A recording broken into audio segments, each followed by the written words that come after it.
আহ,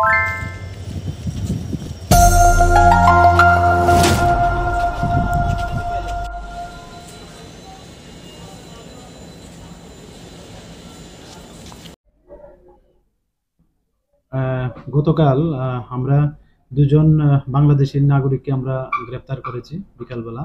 তো তারা অ্যাকচুয়ালি অবৈধভাবে আমাদের ভারতবর্ষে প্রবেশ করে আগরতলা রেল স্টেশন দিয়ে তারা যেতে চেয়েছিল। একটা ওই ত্রিপুরা সুন্দরী এক্সপ্রেস আছে, এটাতে করে যতটুকু জানতে পারলাম। তো ওদের নাম জিজ্ঞেস করলে বললো একজনের নাম ফিরোজা খাতুন আর একজন হলো অনামিকা আক্তার।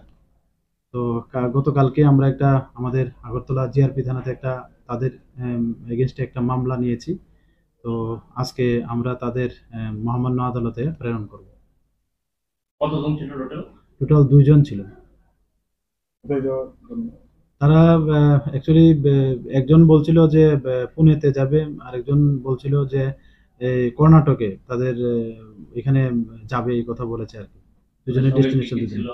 তাদের সঙ্গে এমনিতে ইন্ডিয়ান কারেন্সি আছে আর তাদের মোবাইল ফোন আর কি। তো এগুলি আমরা দেখছি বিশেষ করে মোবাইল ফোনগুলাতে আরো অন্য কোনো কিছু বা কোনো অন্য কারোর সঙ্গে কোনো কানেকশন আছে কিনা এগুলো আমরা দেখছি।